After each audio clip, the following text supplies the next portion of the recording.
I kept everything a secret. The whole police, court, and everything. I just went through it all alone. I didn't have anybody to help me. And that's not what I want for you guys. I don't want you guys to be alone.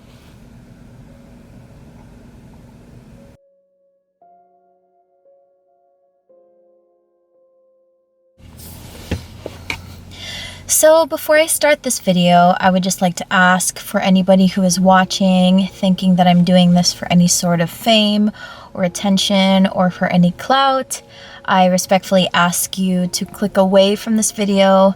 This video is not meant for you. This video is for anybody who have shared an experience similar to mine or knows anybody that is going through an experience like this or has gotten out of an experience like this. This video is for them. I've been thinking about this video for a couple of weeks and I'm still contemplating whether or not I'm going to release this video, but obviously if it's up, it's there. I hope that by releasing this video, I can truly start to shape this channel to the channel I want it to be, which is helping young women going through toxic and abusive relationships be able to heal from it, be able to get out of it, and be able to see the signs before they fall into a deeper trap like I have and many other women have. And I hope that this channel can be some sort of support group for you as well, so that you don't feel alone. So my abusive relationship happened when I was 21, going into 22 as well.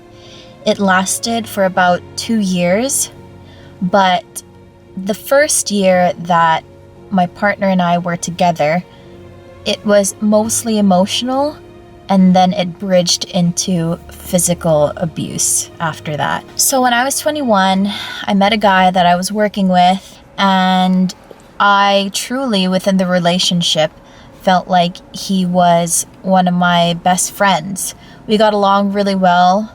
We had great chemistry, and a lot of that was the reason why I felt like I stayed as long as I did. The early signs of seeing it go a different direction in the relationship was when I felt like I was being controlled. Around this same time as well, I got accepted into a really great program that allowed me to go over to the States to participate in an amazing internship. And with that, and with the personality type of the partner I had at the time, being able to not be in control of me was something that triggered him a lot. So we did a little bit of long distance where I wasn't completely happy in the program that I was in because I was getting constant calls from him asking what I was up to, and whenever I said I was going to a social gathering of some sort, he would tell me not to go. I kept convincing myself I wanted to make him happy and I wanted to make this relationship work, so I decided not to go to these social gatherings and not have the most of my experience in that internship. I knew that long distance wasn't working out, so I decided to cut it off halfway through my internship, and I was able to live the rest of my internship fully to the extent I wanted to, and I took advantage of every single thing, and I was the happiest I've ever been, and I had the great time in that internship, and I learned so much, and I just basically grew and became a more confident person after that. When I came back, this person messaged me again. I decided to talk to him again, and we eventually ended up together again, and that's when it all started. He saw how much I've grown over the couple months in my internship and really wanted to take control of my confidence and my newfound self-esteem, and basically have him remind me that he's the only source of my happiness and my confidence. When I came back home, I started to get all these job opportunities, and I felt like a lot of people were looking at me in a different light, like, oh, she went through such an amazing experience, she's a whole different person, it's like she's glowing, and that really just triggered him to a different level, and that's when all the aggressiveness started to show. I remember I was dressed in a certain way. I don't want to say I was dressed provocatively, but during my internship, I lost quite a bit of weight and I gained this new confidence in this new body. So I was wearing clothes that I felt flattered my new body. And when I came over to his place one day and he saw me wearing this outfit, he started an argument saying, "Why are you dressing this way? You're trying to get all the boys' attention. You're trying to be a whore. You're trying to be a slut." And I just said, like, I've never been this confident in these kinds of clothes in a while. So I was very uncomfortable with the conversation and the argument that I wanted to leave his place. But once the argument started heating up, when I tried to leave his place, he literally grabbed my clothes piece by piece. And he was much more stronger than me. Literally ripped my jacket, my shirt, my pants, down to my underwear, took everything off, threw it in the shower, and turned the shower on, so that I had no way of leaving. It was also the middle of winter, and there was no way I could have left because I don't have any clothes to head back, and at the time I didn't have a car, so he was the one who drove me around. That or I would have been walking out in the streets for about an hour. This was also around like 11 p.m. and I was just trapped. I was lying on his bed, just sobbing my eyes out, and he took my phone and started taking photos of me, literally naked, and started saying things like, "Oh, you want people's attention? Look at you. You're so disgusting." And that was one of the first moments I knew that I was essentially fucked. I was like, did that just happen? Did he just do that? Without going into every situation that I've been through, every argument we had would just lead to me having bruises all over my body, from punches and kicks that he's landed on me. And at the time I was working at this job that I kept constantly calling sick for. I kept telling them that I couldn't make it, I wasn't feeling well. I never told them why. One day when I called in sick because I was too beaten up to go to work, and they had every right to do this because obviously they want a reliable employee, but I got fired from that job. I don't really have much in terms of photos or videos that I can show you guys of things that's happened to me. At the time when I did take any photos or document any of this stuff, I deleted it immediately after because I was just in such denial of what was going on. And I just kept thinking to myself that this is one of my closest friends. He's just going through a tough time. I only have one photo of me in that dress with a little bit of a bruise on my arm. I posted it to social media one day, and I think for some reason my subconscious wanted the world to know or be able to notice that bruise on my arm and to be able to help me out. It was almost about a year that all of this was going on, and I learned that he was cheating on me this whole time. And I think that was one of the hardest parts, because it was knowing that I stuck around to help this person out or to be there for this person when I thought they were going through a tough time. And they were using me as a punching bag. They were just hurting me so much. And I stuck around only for them to continually cheat on me with multiple people behind my back. So the night I decided to leave, I think I was close to fed up with everything. But you always keep telling yourself that, like, tonight's the night.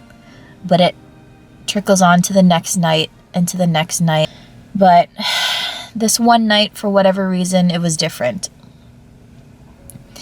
I just kept thinking to myself of all the times that he's broken stuff I've owned from me trying to get out of his place, to the arguments where he's left me bruised. I was over at his place and we got into another argument, and I don't know what it was even about, but the usual was happening where I wanted to leave. I wanted to leave his place. And it always constantly ends up like this. Every time I try to leave, he would tell me not to, and I would physically try to get out the door, but he would grab me by the arm and swing me down to the ground, or carry me and throw me down and block the door and make sure that I wasn't going to leave. At this point in that argument, he set up a chair by the door and like sat on it and made sure that I wasn't going to leave. For whatever reason that night, I had some spunk in me and I decided to fight. I decided to fight back, and I don't know what it was. I was just so fed up, and I just knew that I didn't want to be weak.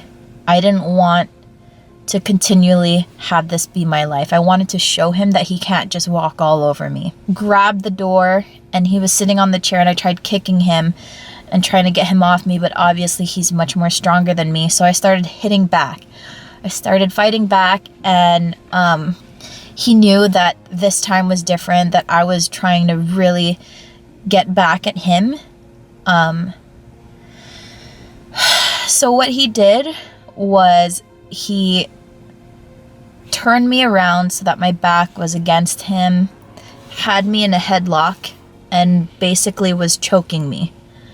Choking me to the point that I couldn't breathe. He told me to calm down, and I was still fighting back. He was choking me, but I was trying to move his arms off of me. I was trying to do whatever I could to like hit him and get him off of me. But he just kept choking tighter and tighter. And what he was saying while that was happening was, I'll only let go if you calm down. You need to calm down first, and then I'll stop squeezing. And I kept yelling, no, just get off of me. Just get off of me. And he just kept choking even tighter. And I started to faint at that point because my oxygen was being cut off. And I started to see stars. So it wasn't until I think he could feel that I was slipping out of his arms from not being able to breathe that he let go of me. And I think once he realized that I was close to death, he started crying. And he was crying so much, and he was like, "Why did you do this to me? Why do you have to do this?" And I just booked it out of there. He chose to let me go, which I was happy with. But the whole walk home, which was about an hour, in the middle of February, where I think there was still snow on the ground at like 2 or 3 a.m., I was walking alone with just a light jacket or a sweater on me, and I just howled, crying in the streets. I was crying as if a part of me died, because it did. I was crying as if I lost somebody. I was crying as if like the worst thing in the world just happened to me, because it did. And I almost felt like I died that day. So as I was walking home, and I finally got home eventually after freezing in the cold, I decided to hide in my stairwell in my little apartment. I took my phone, I dialed 911, And I remember the conversation was really tough. I was on the phone with them and I was like, I'm in an abusive relationship and I need help. He's hurting me and I want it to stop. And I remember the lady on the phone telling me, you shouldn't have to go through this. What he's doing is not okay. And it's gonna be over now. And I remember just feeling so relieved. Feeling so relieved but so scared at the same time. Because for whatever fucked up reason, I still didn't want him to get mad at me. I didn't want him to hate me. Even after everything that he's done, I just had it in my head that I didn't want him to hate me. The cops came and I started telling them about everything. And they could see the bruises on my neck. And they just knew then and there that they could press charges. They asked me if I wanted to, and for whatever fucking reason I hesitated, but you know, just being in a relationship like that, that's just kind of the mindset that you have. But I said yes. They took a voice recording of my statement and they asked if I wanted to show up for any court sightings. I said no. I just don't want anything to do with it anymore. I just want it to stop. I just want it to all go away. And they said that I'm never going to see him anymore. That I'm never going to go through that again. And that it's all going to be over. And that's when it ended. That's when it ended. One of the worst parts about it all was that during all of this happening, the friends that I had at the time that knew us both thought that I was making stuff up. They didn't believe me. Essentially, they chose his side and they chose to keep contact with him, which is fine. But I knew to myself that I wanted all of this to be over and I didn't want to have anything to do with it. So I cut those friends off. The hardest part was going through the healing process alone. I wasn't able to tell my family. I kept everything a secret. The whole police, court, and everything. I just went through it all alone. I didn't have anybody to help me. And that's not what I want for you guys. The reason why I do this is so that no one could feel the way that I felt going through it alone. The hardest part of living my life these past couple of years was the fact that I didn't have help, that I had to figure it all out on my own. So the reason why I'm so passionate about doing this is so that no one can go through the same thing. I don't want you guys to be alone.